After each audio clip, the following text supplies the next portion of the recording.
This week, it was announced that WrestleMania 37 will be going Hollywood. That next year, WrestleMania 37 will be taking place from SoFi Stadium in Inglewood, California, Los Angeles, California.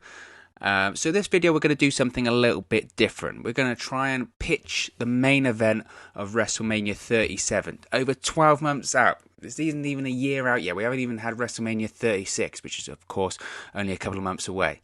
But we're going to try and pitch next year's main event, or I'm going to try and pitch next year's main event, and try and predict what's going to happen in next year's main event, or what I think would be a good main event for next year's WrestleMania. Now, of course, it's very difficult to predict these things, but let's try and read the tea leaves here and dive into the lovely world of hypothetical and pitch a WrestleMania 37 main event. Now, as I said, next year, WrestleMania 37 will be held on March 28, 2021 at SoFi Stadium in Inglewood, California, Los Angeles, California. That's what WWE is going to call it. Just like when WrestleMania has been in New Jersey, they like to call it New York, all the same. So it'll be no different in this case. They're saying that WrestleMania will be going Hollywood, the first time that WrestleMania has gone Hollywood since 2005 at WrestleMania 21. That also had the slogan of WrestleMania going Hollywood. At that very event, in WrestleMania 21, in the very same city as WrestleMania 37, Los Angeles, California, a then young John Cena defeated John Bradshaw Layfield to win his first WWE Championship. Now, fast forward 16 years later, and John Cena is a Hollywood megastar, appearing in several Hollywood blockbuster movies every year. He's just a trailer's just come out for him being in the next Fast and Furious film. He's going to be in the Suicide Squad revamp, a DC Comics film next year, and he's also a 16-time, record-tying 16-time WWE World Champion. Now, we say record-tying. Of course, that is completely kayfabe. They say that Ric Flair also holds the record of being a 16-time World Champion. That, of course, is a kayfabe record. Ric Flair has won about 24 World Championships, probably more than that, over the years of him being the NWA World Heavyweight Champion. But let's stick in WWE's world here, their realm. Let's say Ric Flair is a 16-time world champion, and we know that John Cena is actually a 16-time world champion. So they're both tied for that world championship record in the world of sports entertainment. Therefore, 16 years later, the WrestleMania 37 main event, in my opinion, should be John Cena versus Roman Reigns for the WWE Championship. Now, I can hear already some people rolling their eyes. Even though rolling eyes doesn't make any noise at all, I can feel it through my computer screen as I talk right now.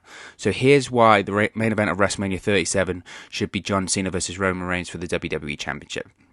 Now, the story of John Cena breaking the record is such a great story to tell. It's a WrestleMania main event caliber story to tell. 16 years after he won his first WWE Championship at the very same event, that being WrestleMania, in the very same city, Los Angeles, California, it's a story that's already written, to be honest. You don't have to have any creative team come up with anything amazing, any verbiage. It's there. It's written out for you. These are the best stories when not only do they make logical sense, but there's historical significance into it, and it's an easy to follow story. It's already written. George Lucas, the creator of Star Wars, once said that the Star Wars prequels and the original trilogy, that it's like poetry. It rhymes. It's a parallel story, and that's just what this is. 16 years ago, in the same city, at the same event, he wins his first WWE Championship. 16 years later, in the same city, at the same event, he could break the record for winning WWE World Heavyweight Championships. That's a perfect story to tell. It makes sense, it's easy, and it's a groundbreaking story that's worthy of the main event of WrestleMania. Now, I know what some of you might be saying. Now, John Cena has actually gone on record, or there have been reports that have come out to say that John Cena does not want to break the Ric Flair record. He has too much respect for Ric Flair and too much respect for the industry of professional wrestling that he himself doesn't consider himself worthy to break the 16-time World Heavyweight Championship record. And people will say that in addition to this, they don't want John Cena to break the record of becoming a 17-time world champion. Now, of course, I understand that. If John Cena doesn't want to win the WWE World Heavyweight Championship for a 17th time, that's absolutely fine. Unless your name's Brock Lesnar. If you're the world champion, you're on the road 300 days a year, you're making towns, you're making media appearances and all of the above. John Cena right now is a Hollywood actor. His appearances are less and less and less inside a WWE ring competing and just appearing in general. 2019 was the first time we haven't seen John Cena have a WWE match since his debut in 2002. So, if that's the case, if Cena doesn't want to win the WWE Championship for the 17th time, and ultimately this would be a decision that he wants to make, let's raise the stakes then. How about this for a huge WrestleMania main event? Instead of just being for the WWE Championship, why don't we make it John Cena versus Roman Reigns, Championship versus career?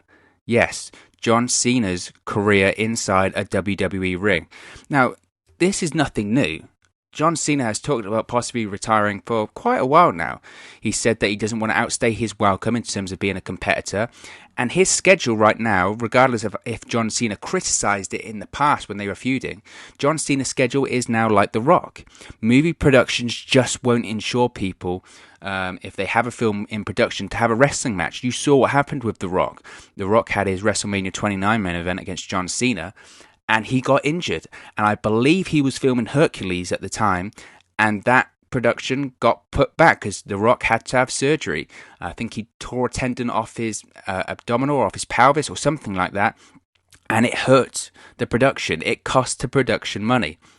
Movie studios and movie productions and insurance companies learnt their lesson when this happened. They will not insure a WWE superstar to film a movie or a big blockbuster movie whilst they're competing inside a WWE ring. So it's very, very difficult to find the time to not only to put that match together, but find a block in John Cena's busy schedule of when he can do not only the match itself, but the build-up to the match, the appearances on Raw, the appearances on SmackDown, do the media as well, because it's a WrestleMania main event. Therefore, so to overcome all of this, how about you have John Cena versus Roman Reigns for the WWE Championship, with the high stakes being, if Cena wins, he breaks the Nature Boy Ric Flair's kayfabe record. That's not real.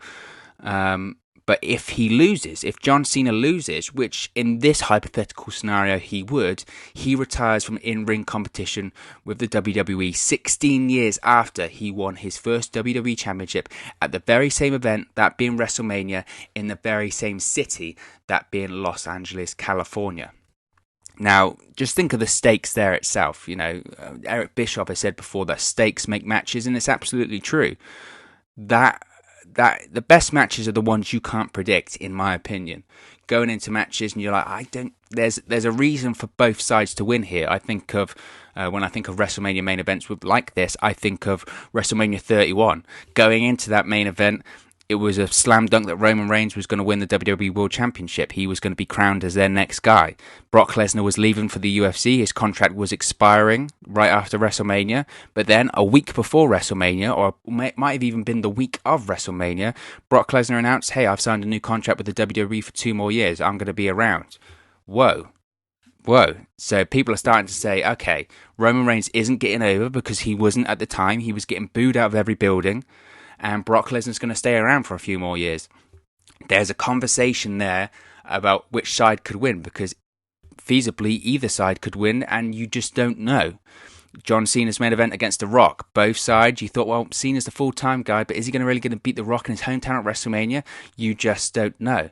The best WrestleMania main events, you don't know the outcome of, and recently, in recent WrestleMania history, you've probably known what's going to happen in terms of the main event of WrestleMania, in terms of who's going to win. If you had John Cena versus Roman Reigns, championship versus career, you've got two completely different schools of discussion here. You've got, wow, is Cena going to break the World Championship record? Surely they won't do that. But then, retirement? Really? John Cena's, 40? He's in his 40s now, but surely he's got a couple more years left, hasn't he? Right? You've got those two things there that are just both ginormous. and foundation shaking in WWE's history. So the stakes there would be so high, you would have the audience right on the edge of their seat because they know either way, regardless of which outcome happens, you're going to see something truly historic. You're going to see either Ric Flair's fake World Heavyweight Championship record be broken, or you're going to see the end of a career of arguably one of WWE's biggest stars of all time. That's just massive. It almost, boggles the mind. You think about it. So in terms of if it's got the quality for a WrestleMania event, absolutely. The stakes are so high. The story's there to be told. It makes sense. It makes logical sense. It doesn't need to have any executive directors or any poor WWE creative writers anywhere near it because it writes itself. Now, finally, why Roman Reigns? Now, as much as people can rally against Roman Reigns and the booking of him, he's obviously the next or the current John Cena in WWE's eyes. Just look at how he's booked every week in the WWE. Now, I might not necessarily agree with that myself, but he's undoubtedly the biggest star they probably have to do this match. And let's be honest, he's the right person for John Cena to pass the torch to if it is needed to be passed on. Roman Reigns has defeated The Undertaker at WrestleMania. He's defeated Triple H at WrestleMania. He's gone against Brock Lesnar at WrestleMania. He's the right guy. He has the stature. He has the history in terms of being in the WrestleMania main event.